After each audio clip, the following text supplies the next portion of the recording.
Believe it or not, there are huge opportunities for innovation in the choral space. Stay tuned to learn about one family-run technology startup that's making a difference for choirs, choruses, and singers. Joining me today are members of the Berg family from Stockholm, Sweden, founders and runners of a company called ChorusClass, which is a rehearsal application for iOS and Android that's meant for choir singers and to help facilitate rehearsal.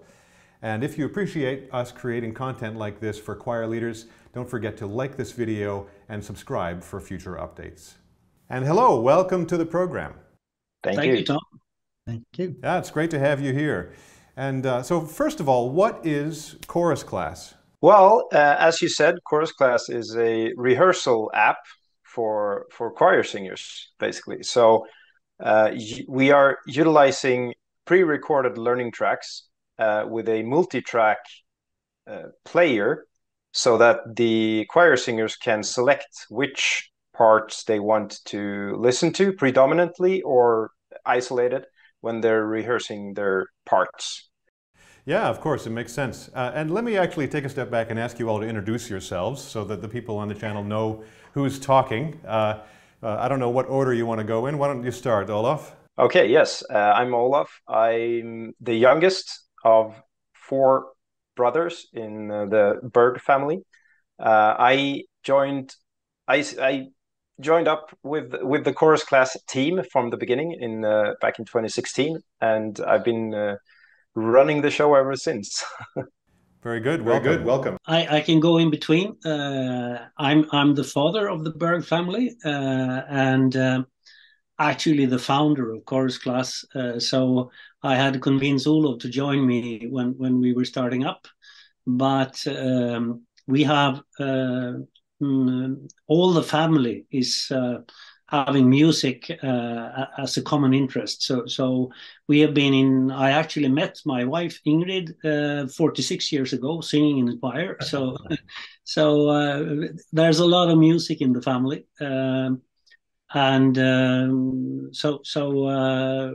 that's where we're coming from, and that's why we started up ChorusClass. Very good. And Rickard, how about yourself? Well, yeah, I'm Richard, or Rickard in Swedish, which you prefer. I've been looking on from the sidelines for a long while, but then I joined from a technical point of view in 2020 and rewrote the latest version of the app. Gotcha. And so when you were sitting around and deciding about this opportunity, what was it that decided you to, or what was it that made you decide to create this company at this time? Yeah, well, I guess I have to explain a bit about the background. I've been, working all my life. I retired in 2014, but during my working life, of course, I got in contact with different digitization tools and within my job and so on. And since I mentioned we were all singing in choirs and we had a lot of experience in choirs singing. And back in the 90s, Ingrid was singing in a barbershop choir and, walking around at home with this Sony Walkmans, trying to rehearse between the rehearsal and doing the parts and so on. So remembering that, we started to think, given the modern tools, wouldn't it be possible to do this, much more easy and much more simple with using the smartphones and all this. So that is very much where we came from and started to develop and started to think on and actually asking choirs, of course, if you were to have such a tool, would it be interesting?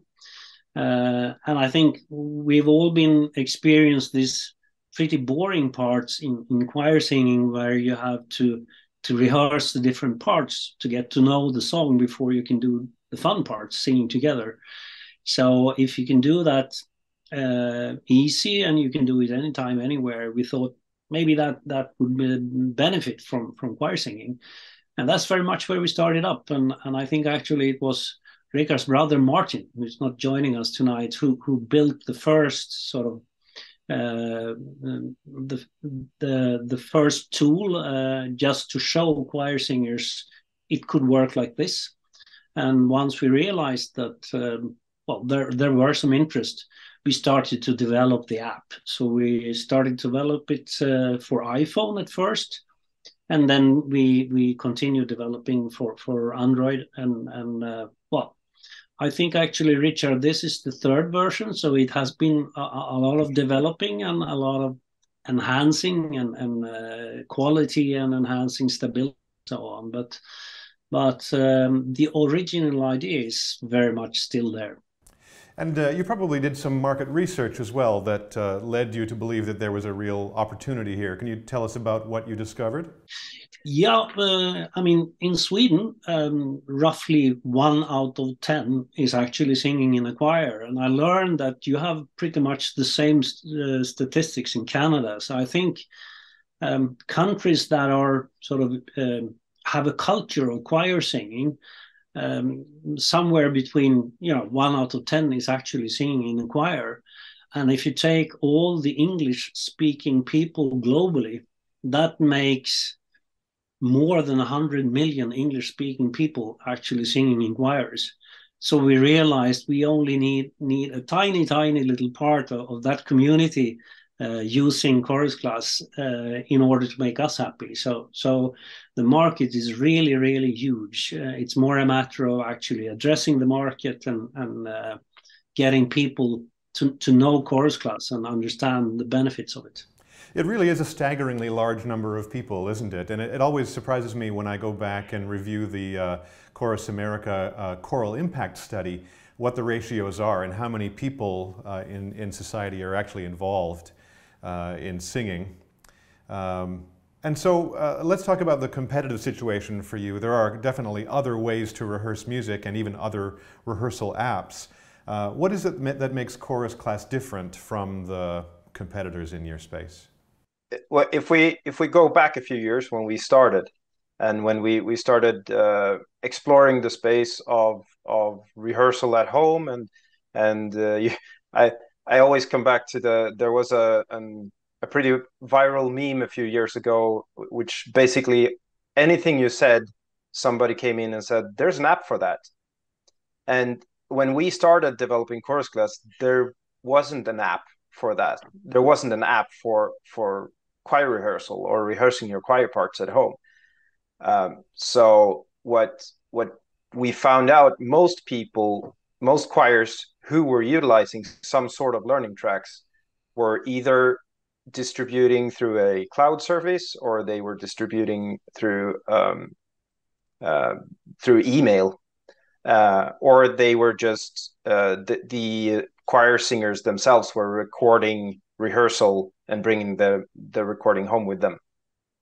So, but as you said, now there are several apps out there that utilize some sort of rehearsal feature. Some of them are simpler, and some of them have other kind of directions they're going for. One thing that we are pretty much alone with in the market is that we have a very simple to use multi-track recorder, or recording feature, sorry. So the choir leaders can record their own learning tracks within the app very easily. You don't need a lot of experience with recording software. You don't need to be able to produce musical pieces. So you can record your learning tracks directly in the app, but you can also adapt learning tracks. So for choirs who are wanting to do their own flair on an arrangement, or they want to put their own kind of details on an arrangement for a competition, or for some sort of to get their special sound in, they can then record over the kind of professionally produced learning tracks and get their own version of the song in the app as well. Ah, okay, I see. And so for people who might still be using the email and/or cloud service distribution, how does it change the way that, how does ChorusClass change the way that their rehearsal goes? You know, it must be a lot easier, I guess, to find the necessary music at the right time. So firstly, of course, you only have to record once, and then it's distributed through to everyone, all the members of the choir through the app. So whether you record in the app or you upload tracks to the app,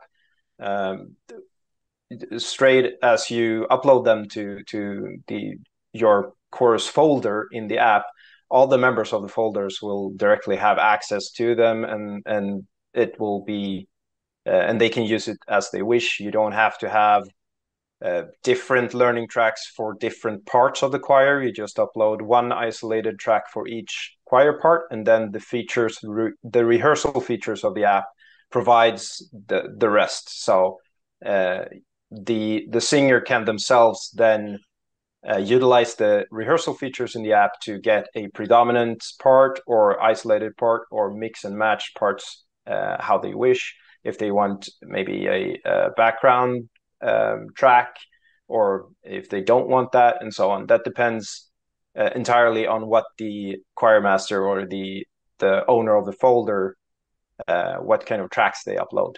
Right, okay. And so so that's great. You can record the reference parts yourself in the app, or you can upload professional ones that you bought, like from Tim Warwick or from Choral Tracks or what have you. And do you sort of upload them one at a time, or are there ways, if you have a library already, that you can upload them all at once? There's two ways to go about it.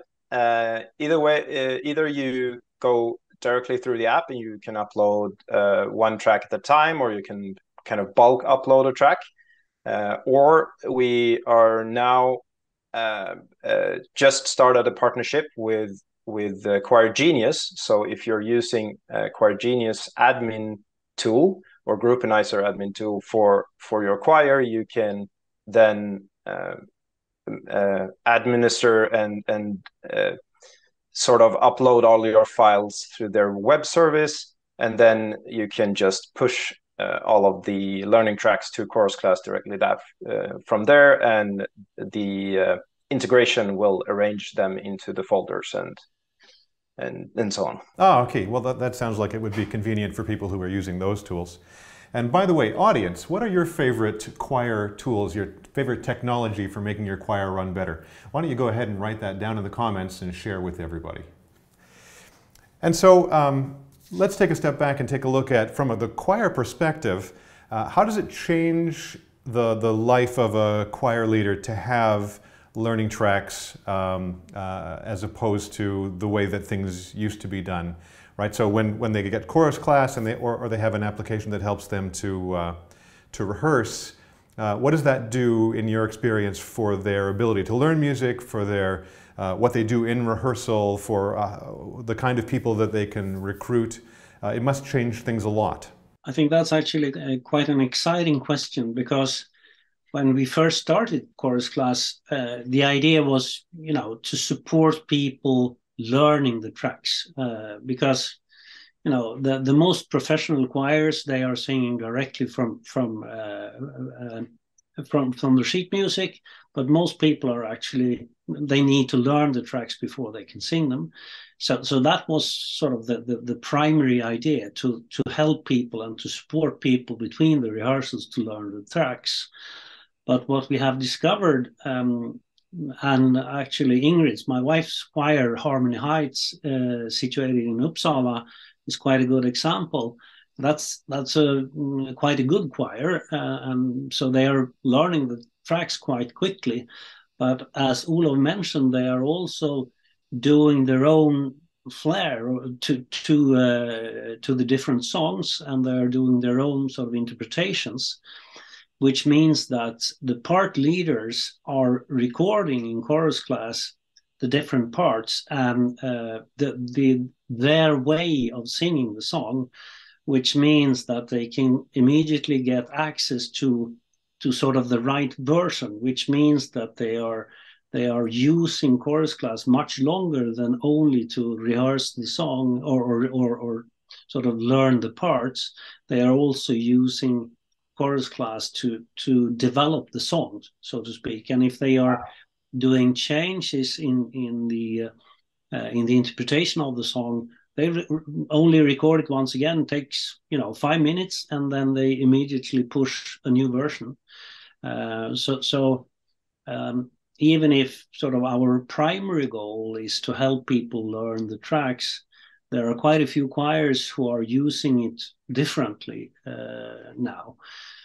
One, and you actually asked what's the difference between our app and the competitors, and I think one of the most appreciated features that we have is when you are rehearsing, there are always easier parts and more difficult parts, and we have built in a loop, so you can sort of loop only the part that you want to rehearse over and over again until you know it.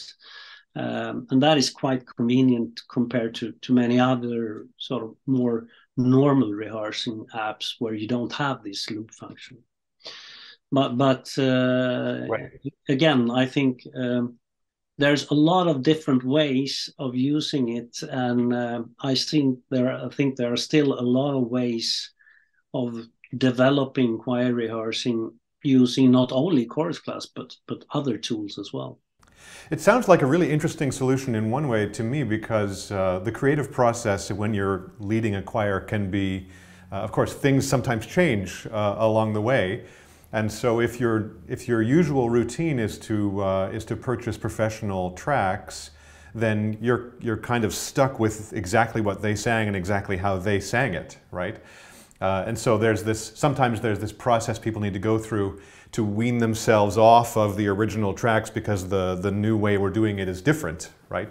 But it sounds like with ChorusClass you could fix that problem if it's so easy to upload a new version, to make a new version every time it changes. Yeah, and as I understand, Harmony Heights, they are also acquiring professional tracks, sort of for the first time, but then after a while they are leaving the professional tracks and are moving into recording their own tracks. Yeah, makes sense. They're making use of both. And I just wanted to add in a different perspective, so I'm mostly have experience with show choirs and musical theater, and you have a similar but different approach there, where you always kind of have a specific flair that your particular choir does, or you're performing maybe a musical theater piece that is newly written and doesn't have professional learning tracks yet, and then the cast can or the ensemble can record their own learning tracks,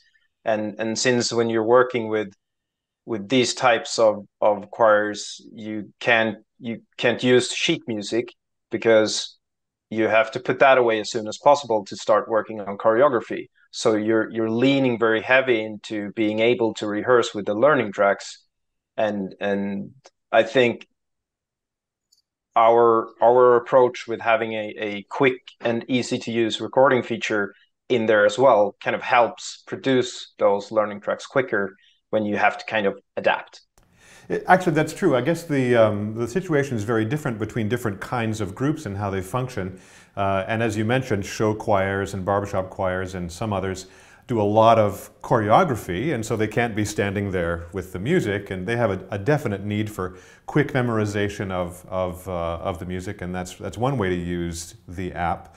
But don't you find that a lot of groups that are stand and sing and they read, they still make use of learning tracks in order to change the process and make it easier? Oh yeah, definitely. I mean, and as was said previously, most of the choirs, or at least a number of choirs who still or who stand and read from the sheet music, many of those singers can't really read sheet music straight off the page, so they will need kind of the support of the learning tracks as they're learning the song anyway. So I think, at least for me, learning tracks have been a very, very big help in kind of learning the songs quickly and getting to the fun part, which is singing all of the group together. Right, yeah, of course. I also think it's a very useful bridging technology. So if you start with somebody who doesn't actually read music and you give them just the sheet music, then they're going to be quite lost. But if you give them the sheet music and also the learning track, then they can listen to it and look at the music, and they can, over time, learn how to read music. Yeah, yeah, of course. And you also have one drawback from using only learning tracks is you can't learn the lyrics from a learning track, or it's very difficult. You have to read at least the lyrics as well. And so that's kind of why we fairly early on we implemented a sheet music viewer into the ChorusClass app as well, because you want to be able to look at the sheet music while you rehearse with the learning tracks as well. Right. And you know what would be amazing? I think this would be hard to do, but to have some kind of artificial intelligence in the background that would be able to understand the music well enough on its own, so that as the learning track plays, it can highlight what's being played in the PDF. That would be amazing. I think I have to tell you an entirely different way of using ChorusClass, which was kind of sweet, because when the eldest brother got married, we were a group of people wanting to sing in the church during the wedding, but we lived in all different parts of Sweden. So Richard, who is the piano player, he made the arrangement directly into ChorusClass, accompanying or playing the piano and doing the different parts. And then we rehearsed individually with ChorusClass, from different places. And the only time we got together actually singing physically the song together was in the church. So that was the first time we actually made the song. And that worked quite well, because it felt like we already had sing together quite a lot. And this is an aspect that I hadn't considered, but it's definitely true that normally a choir is thought of as being a very local experience, right? They're all in the same town, or at least they drive a short distance to get together and rehearse in person. But if you have a singing group like you just described, or even like some of the ones that I'm involved with, like the Association of International Champions, where we live all over the world and we come together maybe once a year to do a show, I mean, without learning tracks, that'd be really hard, because we get together the first time on Tuesday, we have a little rehearsal, maybe one on Wednesday, and then we sing a 3-hour show on Thursday. So it's that kind of model really does require learning tracks to get people in sync prior to meeting. And if you can do that by recording your own tracks, of course, you will get a lot closer to the real world, sort of. Yes, very true. So let's talk about technology and where it might be going. I think that'd be interesting. Of course, you guys spend your time inside technology, as do I, and are part of the choir world. So what do you see in terms of technological changes coming in the near future that might change choirs? And it needs to be said that choirs, I think, overall, they are laggers in terms of, they're not early adopters of technology. They don't tend to be. I think some of them, during the pandemic, they tried some very interesting things on short notice out of necessity. But mostly, I think they're happy with the way things are, and so they're not fast adapters of technology. But even so, as things change, as the world networks get faster and easier to use, and as artificial intelligence comes online, for example, I think there'll be a lot of changes that will affect the way people sing together. What do you think about that? I think actually you have many good points. I think the choir singers took a huge leap in technology during the pandemic, and out of necessity started to use a lot of digital tools for singing, such as Jamulus and ChorusClass and others. And I think for the future, I mean, artificial intelligence and virtual reality could open a lot of interesting possibilities. But as you said, choir singers might be laggers. I think also there will be more of an evolution than a revolution as mobile devices get more powerful and better recording capabilities. Also, as mobile devices spread to other countries who sing in choirs but maybe don't have the access to technology as we do, it will open up a lot of interesting collaborative possibilities over the world. So I want to thank you very much for being on the program. I know that it was quite short notice. Like yesterday we discussed it, and it just happened that today you're available to be here, and I'm very thankful. I think it's been a great interview that choir leaders are really going to appreciate. Thank you. Thank you For having Thank you us. for having us. And I'd like to know from you, who would you like to see me interview on this channel? What are the topics that are of most interest to you? Just let me know in the comments below, and we will try to find those people and get them on to the channel for you, for your enjoyment. My name is Tom Metzger, and I hope your day is full of singing.